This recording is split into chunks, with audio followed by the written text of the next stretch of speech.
भारत के इंडिया नाम की कहानी और जिन्ना का विरोध। इंडिया नाम आज़ादी के बाद नहीं रखा गया था। ये नाम भारत की स्वतंत्रता से बहुत पहले से प्रचलित था। इसकी उत्पत्ति मुख्य रूप से सिंधु नदी इंडस रिवर के नाम से जुड़ी मानी जाती है। प्राचीन यूनानी और फारसी परंपराओं में सिंधु से जुड़े शब्दों के अलग अलग रूप विकसित हुए, जिनसे आगे चलकर इंडिया शब्द प्रचलित हुआ।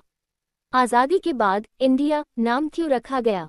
15 अगस्त 1947 को ब्रिटिश शासन समाप्त होने के बाद भारतीय उपमहाद्वीप का विभाजन हुआ और भारत तथा पाकिस्तान दो अलग अलग डोमिनियन बने। उस समय इंडिया पहले से ही अंतर्राष्ट्रीय स्तर पर भारतीय क्षेत्र का प्रसिद्ध नाम था, इसलिए स्वतंत्र भारत ने इस नाम को जारी रखा।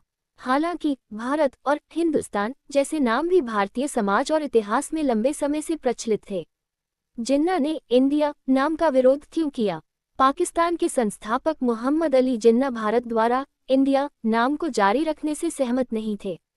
उनका विचार था कि विभाजन के बाद केवल भारत को इंडिया कहने से ऐसा प्रतीत हो सकता है कि भारत ही ब्रिटिश इंडिया का मुख्य उत्तराधिकारी है और पाकिस्तान उससे अलग होकर बना है।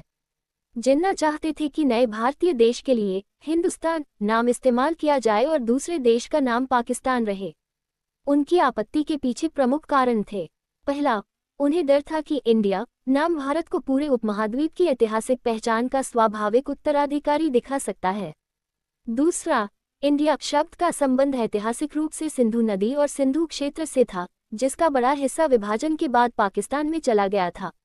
तीसरा, जिन्ना चाहते थे कि विभाजन के बाद दोनों देशों की राजनीतिक और राष्ट्रीय पहचान स्पष्ट रूप से अलग हो। संविधान ने क्या फैसला किया?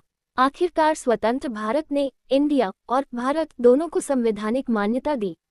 भारतीय संविधान के अनुच्छेद 1 में लिखा है, greater than India that is Bharat shall be A union of states. Hindi में इसका अर्थ है, ग्रेटर देन इंडिया अर्थात भारत राज्यों का संघ होगा। इसलिए भारत का संवैधानिक नाम India that is Bharat India अर्थात भारत है। संक्षेप में, इंडिया नाम आज़ादी के बाद नया नहीं रखा गया था, ये सदियों से प्रचलित था। 1947 के विभाजन के बाद जिन्ना ने भारत द्वारा इंडिया नाम जारी रखने पर आपत्ति जताई और हिंदुस्तान नाम का समर्थन किया।